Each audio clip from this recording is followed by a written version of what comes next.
Hello and welcome to Kensington Security Consulting, where we bring education to national security. This is Mark Silinsky.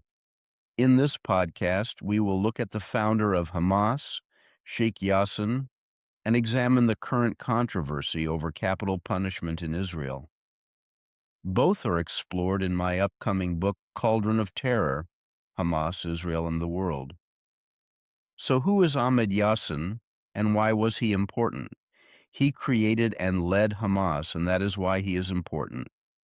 He had a difficult but accomplished life, though his accomplishments were reviled by Israelis, which is why the IDF killed him. In some ways, he was an unconventional leader who overcame many challenges. First, he was a quadriplegic. He claimed that he was performing handstands on a beach in Gaza as a small boy when he snapped his neck. This bound him to a wheelchair for the rest of his life. It also forced him to advance himself through his intellect, which he did.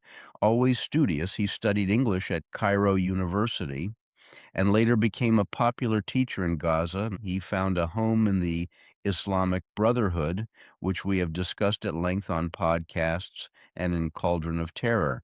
The brothers led a broad-based effort to return Muslims to the principles of Islam's first generation of leaders. In the 1960s, he led the Gaza branch of the Brotherhood. At the time, Gaza was part of Egypt, which clamped down on the brothers' recruitment and social agitation. Egypt imprisoned him for a few months in 1965, hoping he would cool down. He continued to agitate. A few years later, Yassin's Brotherhood began to build its influence by organizing and funding schools and medical clinics, a hallmark of the brothers. He used this to call Muslims to Islam. Then he called his associates to violence. As future Hamas leader Khaled Mashal recounts, in 1983 we carried out our first military experience under the leadership of Sheikh Ahmed Yassin. The 1983 organization sought to gather weapons to prepare groups for military training and launch the Jihad project. Yassin himself has been directly tied to Hamas terrorism. Arrested in 1984, Yassin told Israeli authorities that he founded an organization intent on fighting non-religious Palestinian factions in the territories and carrying out jihad operations against Israel. Released in a 1985 prisoner exchange, Yassin hatched a 1989 plot to kidnap and murder Israeli soldiers and negotiate the exchange of their bodies for the release of Hamas prisoners. Yassin was arrested again after the abduction and murder of Israeli soldiers and was sentenced to 2 life terms for his role in these killings. Yassin was again released from prison in 1997 as part of a deal with Jordan's King Hussein, following Israel's botched attempt to assassinate Khaled Mashal in Jordan. Palestinian security forces placed Yassin under house arrest several times between 1998 and 2000 in an effort to curb Hamas's terrorist efforts to undermine the peace process. Since then, Yassin has played an increasingly active role in coordinating and financing Hamas attacks. In a well-known March 2000 case, Palestinian security officials arrested several members of Yassin's entourage, including 2 bodyguards, and uncovered explosives intended for an attack against Israel, hidden in a kindergarten in Gaza's Shati refugee camp. Yassin was again released from prison in 1997 as part of a deal with Jordan's King Hussein, following Israel's botched assassination attempt on Khaled Mashal in Jordan. Palestinian security forces placed Yassin under house arrest several times between 1998 and 2000 to curb Hamas's terrorist efforts to undermine the peace process. Since then, Yassin has played an increasingly active role in coordinating and financing Hamas attacks.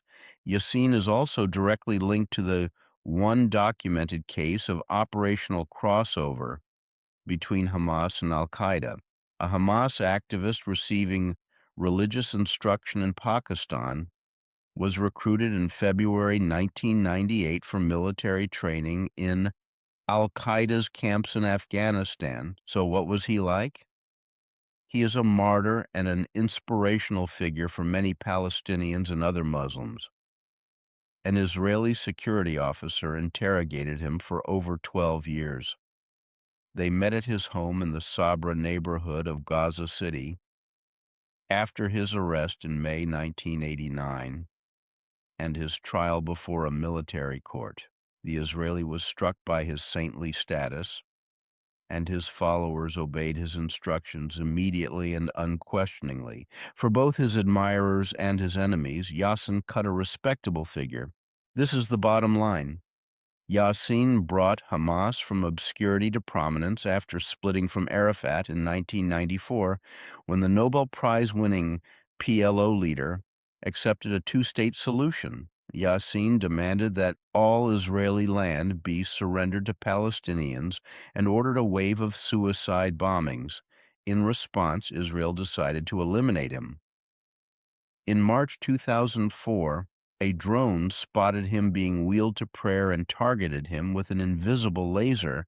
Helicopters launched 3 Hellfire missiles, one of which hit him directly, killing him and 9 others. Many Palestinians idolized him, while Israeli authorities wondered whether they had created a martyr who would inspire future generations of Palestinians. All this is discussed in Cauldron of Terror, which will be available this summer. Capital punishment. Okay, let's look now at capital punishment in Israel. For those who have followed this controversy, you may have assumed, as I did, that there was no capital punishment in Israel except for Adolf Eichmann. In practice, this was the case, but not in law. Execution was on the books for murder until 1954, when it was abolished for ordinary murders. It remained an option, however, for mass murder in time of war or against humanity. Judges rarely imposed death sentences, and when they did, those sentences were commuted to life imprisonment. Then Hamas and other organizations would kidnap Israelis and hold them for prisoner exchanges, as they did for Yassin. After October 2023, many Israelis began to view these exchanges more favorably, and some demanded the reinstatement of the death penalty. A successful push began to pass a law reestablishing the death penalty for those convicted by Israeli military and criminal courts. The bill states its purpose to establish the death penalty for terrorists who carried out murderous terror attacks as part of the fight against terrorism. It further states that a person who intentionally causes the death of another with the aim of harming a citizen or resident of Israel, with the intent of rejecting the existence of the State of Israel, his sentence shall be death or life imprisonment, and only one of these penalties. Predictably, the bill drew both praise and scorn. The main objection to the bill is that it is racist. Opponents argued that it was unethical, unconstitutional, and discriminatory, favoring Jewish Israelis over Palestinians. This is a no-nonsense law that mandates the death penalty in most cases. Only if the court determines that there are special reasons can it commute the death penalty to life in prison. Beyond the charge of racism, many Israelis oppose the death penalty.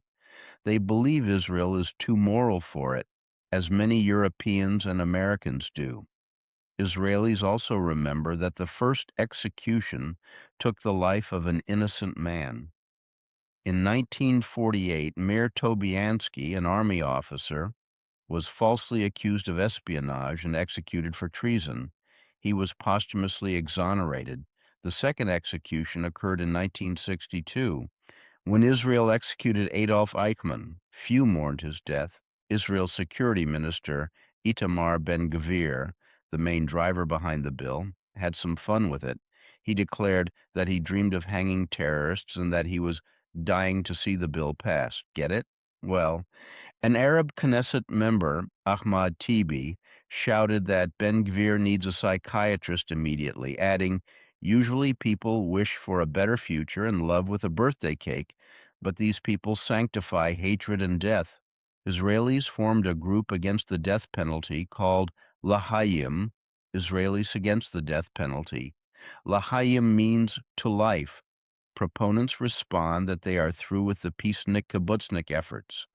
After October 2013, many Israelis looked to stronger anti-terrorist measures, and capital punishment was among them. So when can we expect the first executions? The death penalty law won't be applied retroactively or to alleged perpetrators of the October 7th terror attacks. Opponents will throw everything they have at derailing the executions. Under the plan, the Israel Prison Service will carry out the death sentence within 90 days of sentencing. The Prime Minister may delay it for up to 180 days. The condemned will hang. Here are some of my thoughts. People who oppose the death penalty period oppose this bill, and some civil rights organizations underscore the racist elements against Palestinians. The first point makes sense to me. Most Western states oppose it for many reasons. Fair enough. But is it really racist? Is it written anywhere in the bill that Jews are exempt? Certainly. Most of the terrorists are Muslim. But there are also hard left terrorists who have been convicted. If the hangman pulls the door on a disproportionate number of Palestinians, it is because a disproportionate number of terrorist murderers are Palestinian. It makes sense to me that Palestinians would do most of the air dancing because most of the Palestinians do the killing. But I would like your opinion. Okay, our last issue is unconventional. We at Kensington Consulting are indebted to the Palestinian Authority for expanding our awareness of Israeli tactics in Gaza. In Cauldron of Terror, we examined Israeli battle tactics used to destroy Hamas. We thought we were thorough and that our analysis was rigorous, but we overlooked a four-legged mobile weapon designed to attack children and the infirm. We thank our stars that the PA brought it to the world's attention. These are Israeli super rats. They are giant rats engineered through advanced genetic mutation in Zionist research labs. Mighty Mouse doesn't have anything on these guys. Palestine Broadcasting Corporation director in the Gaza Strip, Rafat Al-Qudra. These rodents are genetically engineered. Clearly, they were deliberately introduced into the Gaza Strip so that they would attack the tents of the uprooted people and attack the weak. These rodents, if I tell you they are the size of a cat, these rodents are large and attack the weak, meaning they attack children and the elderly, particularly diabetics. A woman who did not feel that a large rat. It ate the toes of her foot, and she did not feel it, but only felt some wetness, and was shocked to discover she had lost part of her leg. I'm almost sure that this is part of the occupation's, i.e., Israel's, war against the Gaza Strip.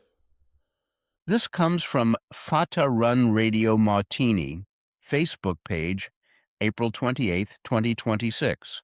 Thank you very much, Radio Martini. Rest assured we will share this with our diabetic listeners planning to go camping in Gaza. This concludes this podcast.